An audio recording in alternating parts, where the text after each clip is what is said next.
Bonjour, bienvenue sur la chaîne de Brist BD. Alors aujourd'hui, je vais vous parler de ma dernière lecture. Donc cette lecture, elle porte sur le dernier tome des Terres d'Ogon sorti. C'est celui-ci, c'est le tome 2.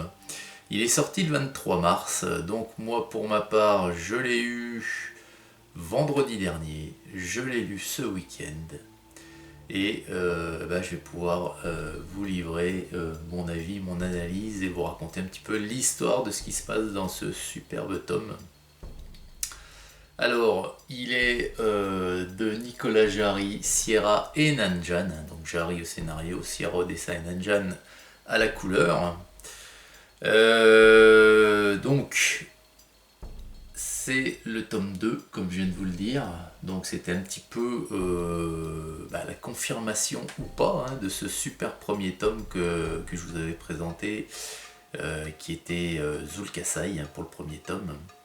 Donc la Blanc Visage, on va parler donc du peuple des Blancs Visages.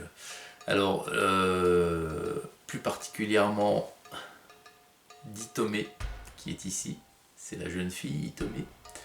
On a le centaure Thoran et on a le petit bonhomme ici. C'est un jeune garçon de la tribu des Dents Limées et il s'appelle Jojo. Alors, l'histoire va donc nous parler au départ de Itomé.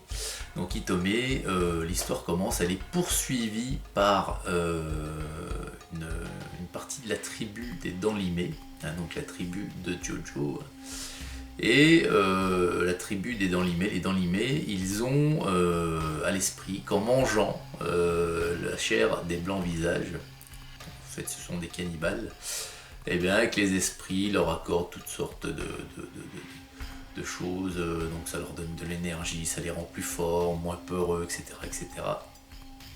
Et donc Itomé, elle est toute seule et elle fuit, elle a la tribu des Dents Limées à ses trousses, et puis à un moment donné, il faut qu'elle parvienne à sauter par-dessus un ravin. Donc elle se jette dans le vide, Itomé, puis malheureusement elle n'arrive pas en face, elle n'arrive pas sur l'autre bord du ravin, et elle tombe, et elle glisse sur la paroi pour arriver dans un trou, un endroit où il va y avoir énormément de cadavres, donc un endroit où il y a eu une bataille. Et les Dents Limées, voyant que dans ce trou, elle ne s'est pas cassé les os et qu'elle n'est pas morte, ils vont sauter à leur tour. Et donc là, Itomé va se sentir complètement acculée, elle n'aura pas le choix, elle regarde autour d'elle et elle devine un masque qu'elle va mettre sur sa tête et se dissimuler parmi les cadavres pour essayer d'échapper aux Dents Limées.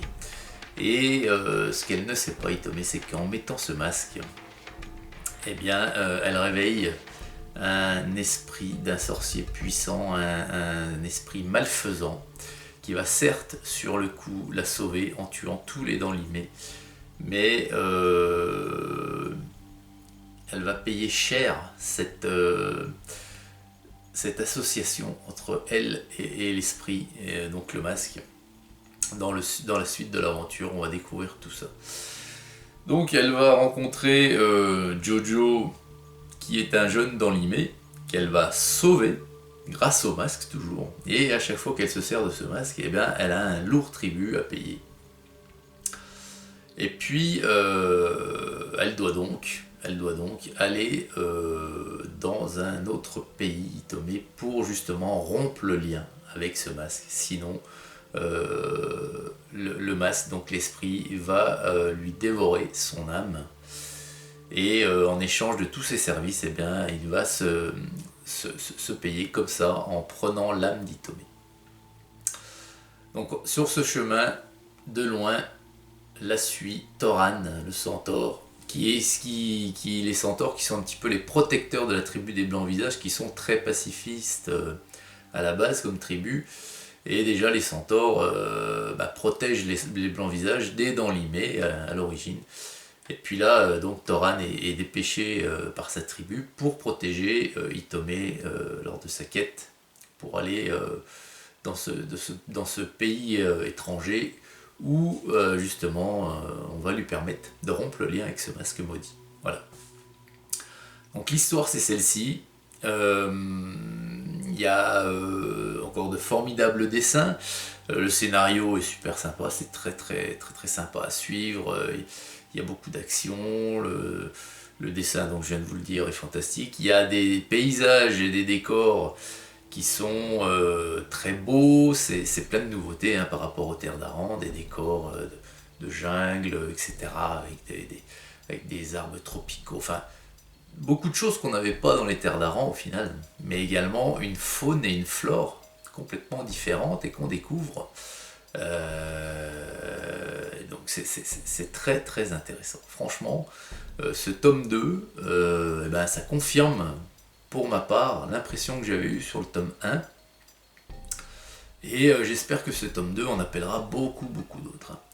Alors derrière, on peut voir que les deux prochains sont déjà, les deux prochains sont déjà référencés ici. Donc le tome 3, ça sera Mahakuru et le tome 4, Mystique. Voilà. Donc je crois qu'à l'origine, à l'initiale, un premier cycle de 5 tomes est prévu, donc on est toujours dans le premier cycle ici. Donc Jean-Luc Istin, les éditions Soleil, ils tireront les conclusions, je pense, à l'issue de ces 5 premiers tomes. Mais sincèrement, j'ai l'impression quand même que c'est bien parti en lisant tous les avis des lecteurs sur les sites spécialisés. Il y a vraiment un bon accueil sur cette nouvelle série ici. Voilà.